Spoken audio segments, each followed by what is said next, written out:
Good morning, my dear lovely children and dear friends. Welcome back to my channel, Learning Circle. Today, let's learn framing questions to the underlined words from the previous year's question papers of First Language English, NCERT 15E and State Syllabus of 14E. So ಕಳೆದ 3 ಸಾಲುಗಳಲ್ಲಿ ನಡೆದಂಥ SSLC board ಎಕ್ಸಾಮ್ನ framing ಕ್ವೆಶನ್ಸ್ಗಳನ್ನು ಇವತ್ತು discuss ಮಾಡೋಣ.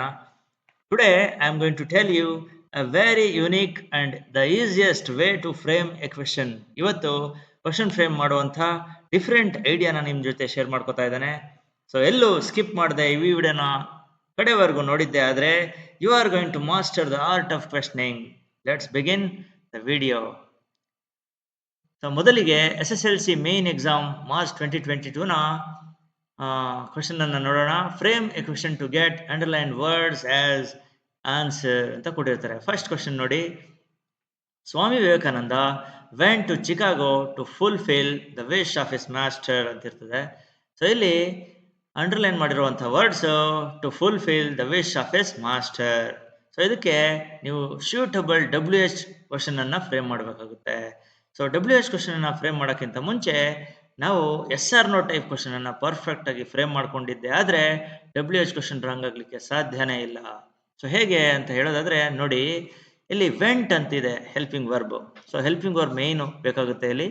Did Swami Vivekananda go to Chicago to fulfil the wish of his master. ಇದಕ್ಕೆ suitable ಆಗಿರುವಂತಹ WH word why did Swami Vivekananda go to Chicago ಅಂತೇಳಿ question frame ಮಾಡಿದ್ರೆ 100% ಈ ಕ್ವಶನ್ ರೈಟ್ ಆಗಿರುತ್ತೆ. ಸೊ ವೈನ ಯಾಕೆ ಯೂಸ್ ಮಾಡಬೇಕು, ಡಿಡ್ ಯಾಕೆ ಯೂಸ್ ಮಾಡಬೇಕು, ವೆಂಟ್ ಇದ್ದಿದ್ದು ಓ ಯಾಕಾಯ್ತು ಅಂತ ಗೊತ್ತಾಗಬೇಕು ಅಂದರೆ ಈ ವಿಡಿಯೋನ ಎಲ್ಲೂ ಸ್ಕಿಪ್ ಮಾಡದೆ ಕೊನೆವರೆಗೂ ನೋಡಿ ಕಲ್ತ್ಕೋಬಹುದು.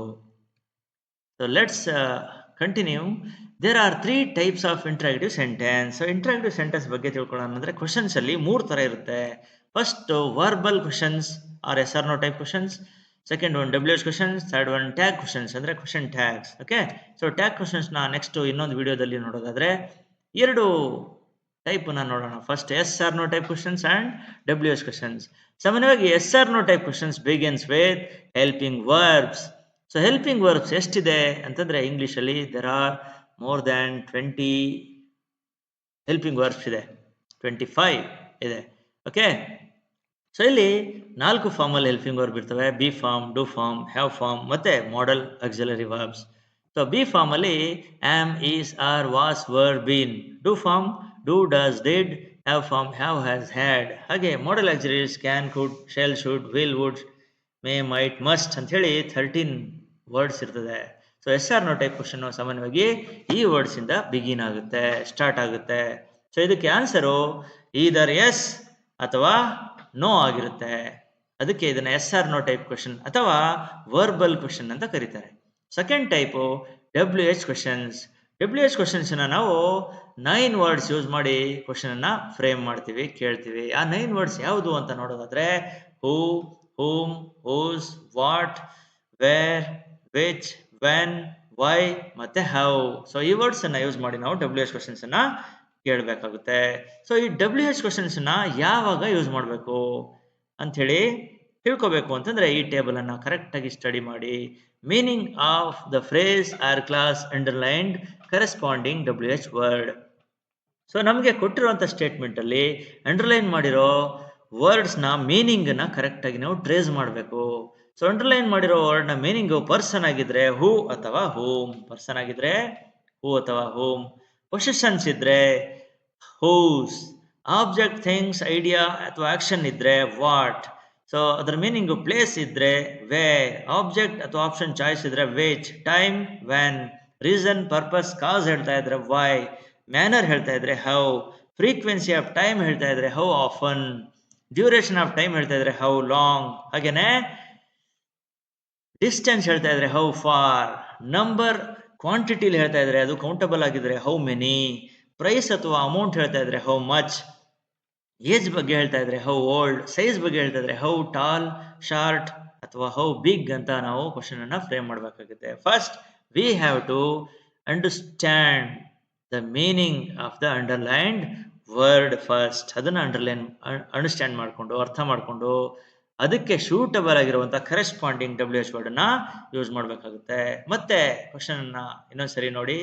ಸ್ವಾಮಿ Vivekananda went to Chicago to fulfil the wish of his master. ಇಲ್ಲಿ to fulfil the wish of his master ಅನ್ನೋದು ಅಂಡರ್ಲೈನ್ ಮಾಡಿದ್ದಾರೆ. ಸೊ ಹೆಲ್ಪಿಂಗ್ ವರ್ಬ್ ಇಲ್ಲ, ವೆಂಟ್ ಅಂತಿದೆ. ಸೊ ವೆಂಟ್ ಅನ್ನೋದು past form of go. So did ಅನ್ನೋ ಹೆಲ್ಪಿಂಗ್ ವರ್ಬ್ ನ ತಗೊಂಡು did Swami Vivekananda go to Chicago to fulfil the wish of his master ಅಂತ ಹೇಳಿ ನಾವು WH ಕ್ವಶನ್ ಮಾಡೋಕ್ಕಿಂತ ಮುಂಚೆ yes or no type question frame ಮಾಡಬೇಕು. So to fulfil the wish of his master ಅನ್ನೋ ವರ್ಡ್ ಅನ್ನ ರೀಪ್ಲೇಸ್ ಮಾಡಿ ಆ ಪ್ಲೇಸ್ ಅಲ್ಲಿ ಶೂಟಬಲ್ ಆಗಿರುವಂತ ವೈ, ಯಾಕಂದ್ರೆ ಅವನು ಪರ್ಪಸ್ ಏನೋ ಒಂದು ಪರ್ಪಸ್ಗೆ ಹೋಗಿದ್ದಾನೆ, ಹೌದಲ್ವಾ? ಸೊ ವೈ ಅನ್ನೋ ವರ್ಡ್ ಅನ್ನ ಯೂಸ್ ಮಾಡಿದ್ದೆ. ಆದ್ರೆ ಉಳಿದಿದ್ದೆಲ್ಲ ವರ್ಡ್ಸ್ ನೋಡಿ why did Swami Vivekananda go to Chicago, same ಎಲ್ಲ ವರ್ಡ್ ಅನ್ನು ಹಾಗೆ ಬರೆದು ಕ್ವಶನ್ ಮಾರ್ಕ್ ಅನ್ನ ಹಾಕಿದ್ರೆ ಅಲ್ಲಿಗೆ ಪರ್ಫೆಕ್ಟ್ ಆಗಿ ಇರುವಂತಹ WH ಕ್ವಶನ್ ಫ್ರೇಮ್ ಆಗುತ್ತೆ. Okay, so next go to the next question. He completed his graduation at Mysuru University. So ಇಲ್ಲಿ ಅಂಡರ್ಲೈನ್ ಮಾಡಿರುವಂತಹ ವರ್ಡ್ಸ್ ಅಟ್ ಮೈಸೂರು ಯೂನಿವರ್ಸಿಟಿ ಅನ್ನೋದು ಪ್ಲೇಸ್ ಹೇಳ್ತಾ ಇದೆ. ಹೆಲ್ಪಿಂಗ್ ವರ್ಬ್ ಇಲ್ಲ. ಕಂಪ್ಲೀಟೆಡ್ ಅನ್ನೋದು main verb. So main verb ಅನ್ನ did he complete his graduation at Mysuru University ಅಂತ WH question ಅನ್ನ ಮಾಡೋಕ್ಕಿಂತ ಮುಂಚೆ yes or no type question ಮಾಡಬೇಕಾಗುತ್ತೆ. ಈಗ WH word suitable wear. So at Mysuru university ಬದಲು where did he complete his graduation. ನೋಡಿ ಇಲ್ಲಿ where did he complete his graduation ಇಲ್ಲಿಂದ ಇಲ್ಲಿಗೆ ಬರೆದ್ರೆ ಕ್ವಶನ್ ಮಾರ್ಕ್ ಹಾಕಿ ಪರ್ಫೆಕ್ಟ್ ಆಗಿ ಕ್ವಶನ್ ಫ್ರೇಮ್ ಆಗುತ್ತೆ. ಓಕೆ, ಸೊ ನೆಕ್ಸ್ಟ್ ಕ್ವಶನ್ ಹೋಗೋಣ. Raju likes dosa very much. ಇಲ್ಲಿ ಅಂಡರ್ಲೈನ್ ಮಾಡಿರುವಂತ ವರ್ಡ್ ದೋಸಾ. ದೋಸಾ ಅನ್ನೋದು ಒಂದು ಆಬ್ಜೆಕ್ಟ್ ಅನ್ಕೊಳ್ಳೋಣ. ಎಲ್ಲಿ ಹೆಲ್ಪಿಂಗ್ ವರ್ಬ್ ಇಲ್ಲ. Likes does plus like. Does Raju like dosa very much. ನೋಡಿ ದೋಸಾ ಅನ್ನೋ ವರ್ಡ್ ಅನ್ನ ರೀಪ್ಲೇಸ್ ಮಾಡಿ ಏನ್ ಮಾಡಿ ದೋಸಾ ಬದಲು ವಾಟ್ ಅಂತ ಯೂಸ್ ಮಾಡಿ. What does Raju like very much. ನೋಡಿ ಇಲ್ಲಿ ದೋಸಾ ಅನ್ನೋದ್ರ ಬದಲು ವಾಟ್ ಹಾಕಿದೀವಿ ಅಷ್ಟೇ, ಬಿಟ್ರೆ ಎಸ್ ಆರ್ ನೋ ಟೈಪ್ ಅಲ್ಲಿ ಏನಿದೆ ಅದೇ ವರ್ಡ್ಸ್ ಇದೆ, ಕ್ವಶನ್ ಮಾರ್ಕ್ ಮಾತ್ರ ಬಂದಿದೆ ಎಂಡ್ ಅಲ್ಲಿ. Okay, so next question. 2 days later he escaped from the house. Underline word 2 days later. So 2 days later ಅನ್ನೋದು ಅಂಡರ್ಲೈನ್ ಆಗಿದೆ. ಸೊ ಇಲ್ಲಿ ಹೆಲ್ಪಿಂಗ್ ವರ್ಬ್ ಇಲ್ಲ, ಎಸ್ಕೇಪ್ಡ್ ಮೈನ್ ವರ್ಬ್ ಇದೆ. Did he escape from the house 2 days later? 2 days later underline ಮಾಡಿದ್ವಿ. So ಅದ್ರ ಬದಲು time ಅನ್ನು ಹೇಳ್ತಾ ಇದೆ ಯಾವಾಗ ಅಂತ. 2 days later when did he escape from the house? when did he escape from the house ಅಂತ ಫ್ರೇಮ್ ಮಾಡಿದ್ರೆ ಈಸಿಯಾಗಿ ಕ್ವಶನ್ ಫ್ರೇಮ್ ಆಗುತ್ತೆ without mistake. Okay, move on to the next question. Ajay meet his friend in the street. So in the street ಅನ್ನೋದು place. So ಪ್ಲೇಸ್ಗೆ ನಾವು wear use ಮಾಡಬೇಕು. ಅದಕ್ಕಿಂತ ಮುಂಚೆ ಹೆಲ್ಪಿಂಗ್ ವರ್ಬ್ ಇಲ್ಲ, ಮೆಟ್ ಅಂತಿದೆ. ಮೆಟ್ ಅನ್ನೋದು ಡಿಡ್ ಪ್ಲಸ್ ಮೀಟ್ ನ ಫಾರ್ಮ್, ಹೌದಲ್ವಾ? So yes or no type question first ಮಾಡಿ. Did Ajay meet his friend in the street? In the street ನ ರೀಪ್ಲೇಸ್ ಮಾಡಿ where did Ajay meet his friend ಅಂತ ಬರೆದು ಕ್ವಶನ್ ಮಾರ್ಕ್ ಹಾಕಿದ್ರೆ 100% ರೈಟ್ ಕ್ವಶನ್ ಫ್ರೇಮ್ ಆಗುತ್ತೆ. Move on to the next question. June 22nd 24th ಅಲ್ಲಿ ಬಂದಿರುವಂತದ್ದು. The teacher took the joke the right way. ಇಲ್ಲಿ underline ಮಾಡಿರುವಂತ word the right way. The right way ಅನ್ನೋದು ಯಾವ ರೀತಿ ಅವನು ಜೋಕನ್ನ ತಕೊಂಡಿದ್ದಾನೆ ಅಂತದನ್ನ ಹೇಳ್ತಾ ಇದೆ. ಸೊ ಇಲ್ಲಿ ಹೆಲ್ಪಿಂಗ್ ವರ್ಬ್ ಇಲ್ಲ, ಮೇನ್ ವರ್ಬ್ ಟುಕ್. ಟುಕ್ ಅನ್ನೋದನ್ನ ಮೇನ್ ವರ್ಬ್ ಇರೋದ್ರಿಂದ did plus take. Did the teacher take the joke the right way? How, ಹೇಗೆ ತಕೊಂಡ, ಮ್ಯಾನರ್ ಅನ್ನ ಹೇಳ್ತಾ ಇದೆ ಅದು, ಹೌದಲ್ವಾ? So how did the teacher take the joke. ನೋಡಿ ಇಲ್ಲಿ ದ ರೈಟ್ ವೇ ಅನ್ನೋದ್ರ ಬದಲು ಹೌ ಬಂದಿದೆ. ಉಳಿದಿದ್ದೆಲ್ಲ ವರ್ಡ್ಸ್ ಸೇಮ್ ಇದೆ, ಕ್ವಶನ್ ಮಾರ್ಕ್ ಎಂಡ್ ಅಲ್ಲಿ. ನೆಕ್ಸ್ಟ್ ಕ್ವಶನ್ ಹೇಳೋದಾದ್ರೆ, I saw my friend in Raja Seat last night. In Raja Seat ಅನ್ನೋದು ಆಲ್ಸೋ ಪ್ಲೇಸ್. ಇಲ್ಲಿ ಸಾ ಅನ್ನೋದು main verb, so helping verb ಇಲ್ಲ. Did I see my friend in Raja Seat last night. In Raja Seat ಬದಲು where did I see my friend last night ಅಂತ question frame ಮಾಡಬಹುದು. Okay, move on to the next question. January is the first month of the year. Underlined word is January. ಇಲ್ಲಿ helping verb ಇದೆ ನೋಡಿ, ಈಸಿಯಾಗಿ frame ಮಾಡಬಹುದು. Yes or no type question. ಹೇಗೆ ಈಸ್ನ ಮುಂದೆ ತಂದ್ರಾಯ್ತು. ಈಸ್ನ ಮುಂದೆ ತಂದ್ರಾಯ್ತು. Yes is January the first month of the year. Easy question ಆಯ್ತು. ಸೊ ಜನವರಿನ ರೀಪ್ಲೇಸ್ ಮಾಡಿ ನಾವು ವಿಚ್ ಅನ್ನೋದನ್ನ ಹಾಕಬೇಕು. ವಿಚ್ ಈಸ್ ನೋಡಿ, ವಿಚ್ ಅನ್ನೋದು ಒಂದೇ ಎಕ್ಸ್ಟ್ರಾ ವರ್ಡ್ ಅದಕ್ಕೆ ಎಸ್ ಆರ್ ನೋ ಟೈಪ್ ಕ್ವಶನ್ಗೆ. ವಿಚ್ ಈಸ್ ಜನವರಿ ಬಿಟ್ಬಿಡಿ, the first month of the year question mark ಹಾಕಬೇಕು. So next, I met an old man in the park last night. An old man ಅನ್ನೋದು person ಹೇಳ್ತಾ ಇದೆ, ಅದು ಕೂಡ object place ಅಲ್ಲಿ. So ಇಲ್ಲೂ ಕೂಡ ಮೆಟ್ ಅನ್ನೋದಿದೆ, main verb, helping verb. Did I meet an old man in the park last night? So an old man ಬದಲು ನಾವು ಪರ್ಸನ್ ಆಗಿರೋದ್ರಿಂದ ಹೂಮ್ ಅಥವಾ who did I meet in the park last night ಅಂತ question ಅನ್ನ frame ಮಾಡಬೇಕಾಗುತ್ತೆ. ಇದರಲ್ಲಿ most suitable ಯಾವುದು ಅಂತಂದ್ರೆ ಹೂಮ್. ಯಾಕೆಂತಂದ್ರೆ ಆನ್ ಓಲ್ಡ್ ಮನ್ ಅನ್ನೋದು ಆಬ್ಜೆಕ್ಟ್ ಪ್ಲೇಸ್ ಅಲ್ಲಿ ಇದೆ. Okay, so next, I met an actor in the park last night. So on actor ಅನ್ನೋದು ಕೂಡ ಸೇಮ್ ಕ್ವಶನ್ ಇದೆ, ಆಬ್ಜೆಕ್ಟ್ ಪ್ಲೇಸ್ ಅಲ್ಲಿ. Did I meet an actor in the park last night? Same question. whom or who did I meet in the park last night? Okay, next question. June 23 ನಲ್ಲಿ ಯಾವುದೇ question ಬಂದಿಲ್ಲ 14 ನಲ್ಲಿ. ಹಾಗೇನೆ April 24 ಅಲ್ಲಿ ಒಂದು question ಬಂದಿತ್ತು. The milk turn sour by a thunder storm ಅಂತಿದೆ. So ಅಲ್ಲಿ underline word thunder storm. So yes or no type question first ಮಾಡೋದಾದ್ರೆ, ಡಸ್ ದ ಮಿಲ್ಕ್ ಟರ್ನ್ಸ್ ಅಂತ ಒಂದು ಮಿಸ್ಟೇಕ್ ಆಗಿದೆ, ಇದನ್ನ ಕರೆಕ್ಷನ್ ಮಾಡ್ಕೊಳ್ಳಿ ಪ್ಲೀಸ್. ಟರ್ನ್ ಅಂತ ಆಗ್ಬೇಕು, ಟರ್ನ್ಸ್ ಅಂತಾಗಿದೆ.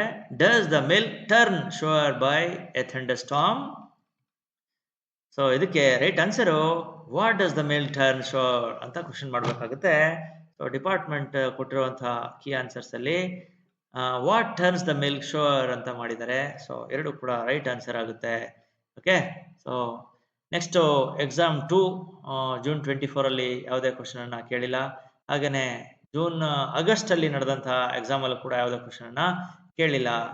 ಸೊ ನಿಮಗೆ ಹೋಮ್ ವರ್ಕ್ ಆಗಿ 3 ಕ್ವಶನ್ಸ್ ಅನ್ನ ಇಲ್ಲಿ ಚೂಸ್ ಮಾಡಿದ್ದೇನೆ. ಸೊ ಎಲ್ಲ ಕ್ವಶನ್ಸ್ಗೂ ಕೂಡ ಆನ್ಸರ್ ಅನ್ನ ಕಾಮೆಂಟ್ ಬಾಕ್ಸ್ ಅಲ್ಲಿ ತಪ್ಪದೆ ಕಾಮೆಂಟ್ ಮಾಡಬೇಕು. First question, this road takes you to the town. Underline word is this road. They go to the market to buy vegetables. So ಅವರು ಮಾರ್ಕೆಟ್ಗೆ ಹೋದ್ರು ವೆಜಿಟೇಬಲ್ ತಗೊಳಕ್ಕೆ. ಸೊ ಟು ಬೈ ವೆಜಿಟೇಬಲ್ಸ್ ಅನ್ನೋದನ್ನ underline ಮಾಡಿದ್ದಾನೆ. ಹಾಗೇನೆ Mohan attends the function in the morning. So in the morning ಅನ್ನೋ words ಅನ್ನ underline ಮಾಡಿದ್ದಾನೆ. ಎಲ್ಲ ಕ್ವಶನ್ಸ್ಗೂ ಕೂಡ ನೀವು ಕಾಮೆಂಟ್ ಬಾಕ್ಸ್ ಅಲ್ಲಿ ಟೈಪ್ ಮಾಡಿ ಆನ್ಸರ್ ಮಾಡಿದ್ದೆ ಆದ್ರೆ ನಿಮಗೆ ಈ ಒಂದು ಲೆಸನ್ ಅರ್ಥ ಆಗಿದೆ ಅಂತ ಅನ್ಕೊಂತೇನೆ. Hope you have understood this lesson very well. Comment your answers without missing please, and I hope you enjoyed this lesson. Please like, share and subscribe to my channel for more videos. Thank you very much each and everyone. Have a nice day. Jai Hind, Vande Mataram.